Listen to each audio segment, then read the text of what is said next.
नमस्कार, आदाब, सत श्री अकाल, जय जोहार। साथियों, आप देखना शुरू कर रहे हैं आपका अपना YouTube चैनल हसदेव कथा। साथियों, वीडियो अंत तक देखें। वीडियो अच्छा लगे एक लाइक, शेयर और सब्सक्राइब जरूर करें, बड़ी मेहरबानी होगी। आपका साथी ज्वाला सिंह।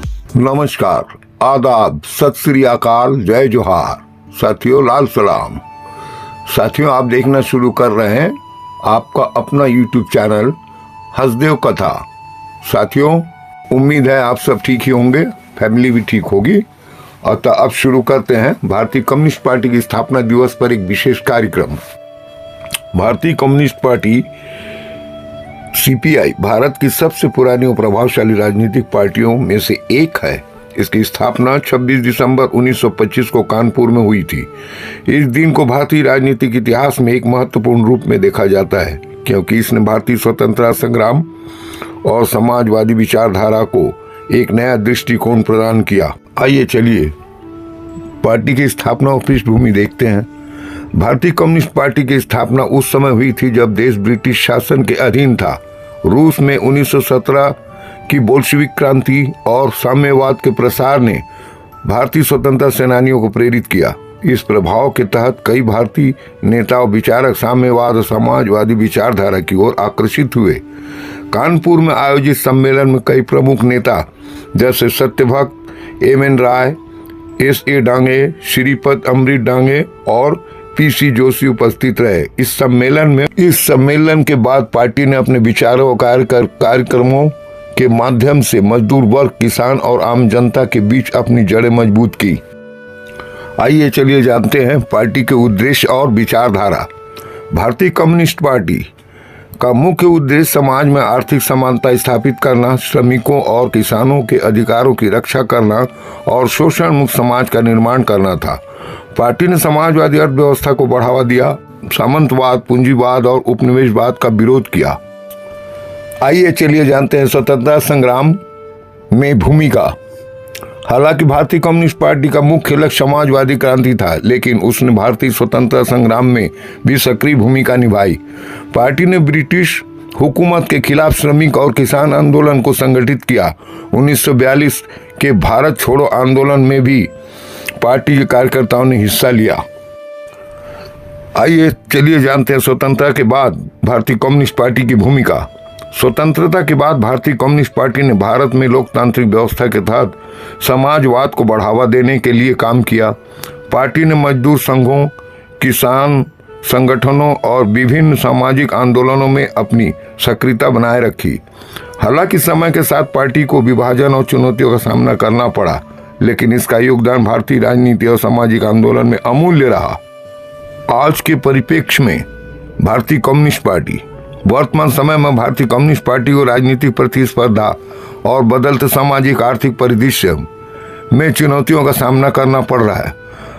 बावजूद इसके पार्टी आज भी गरीब और शोषित वर्गों के अधिकारों की लड़ाई में सक्रिय है।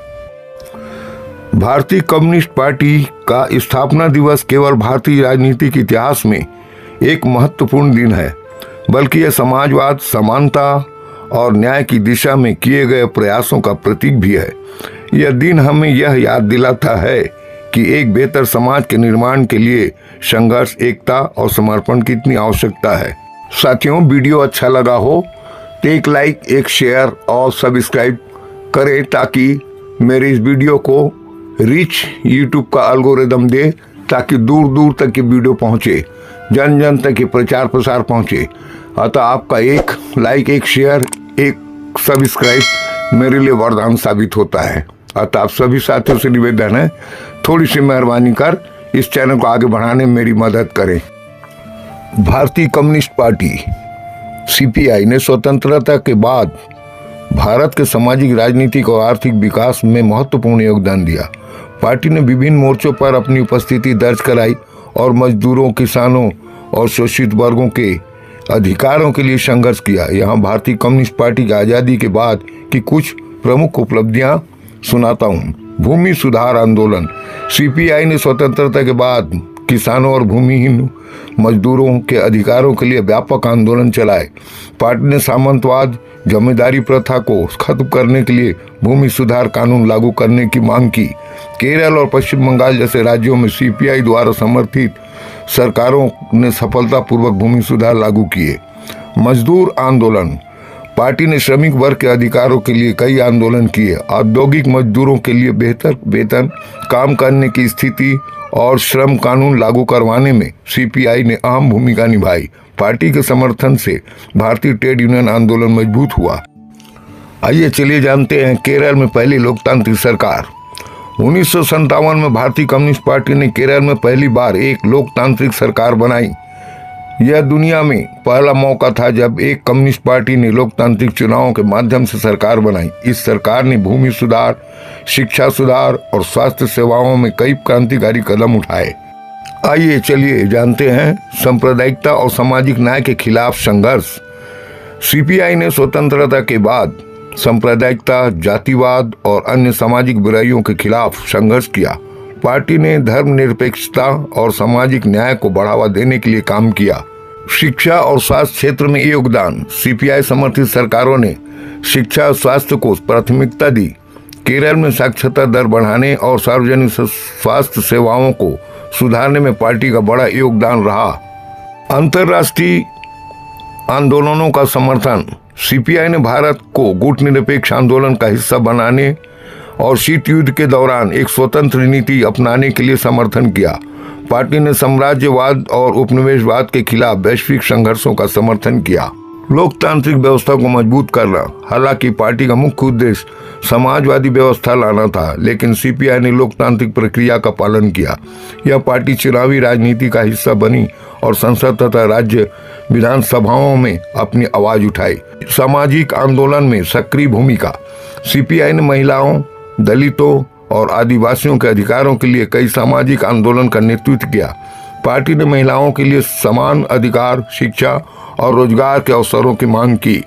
पर्यावरण और संसाधन संरक्षण। सीपीआई ने पर्यावरण संरक्षण और प्राकृतिक संसाधनों की रक्षा के लिए आंदोलनों का समर्थन किया। यह पार्टी जन आंदोलनों के माध्यम से बड़ी परियोजनाओं के विस्थापन और पर्यावरणीय क्षति के मुद्दों को उठाती रही। भारतीय कम्युनिस्ट पार्टी ने स्वतंत्रता के बाद भारत के सामाजिक और राजनीतिक परिदृश्य में अपना महत्वपूर्ण स्थान बनाए रखा। हालांकि पार्टी को भी विभाजन और राजनीतिक चुनौतियों का सामना करना पड़ा, लेकिन यह मजदूरों, किसानों और शोषित वर्गों के अधिकारों की लड़ाई में एक प्रभावशाली शक्ति बनी रही। सीपीआई का संघर्ष और योगदान भारत के लोकतांत्रिक और समाजवादी मूल्यों को मजबूत करने में हमेशा याद किया जाएगा। साथियों, वीडियो अच्छा लगा हो तो कृपया एक लाइक, एक शेयर, एक सब्सक्राइब कर हमें अनुग्रहित करें। आपका साथी ज्वाला सिंह, चांपा, छत्तीसगढ़।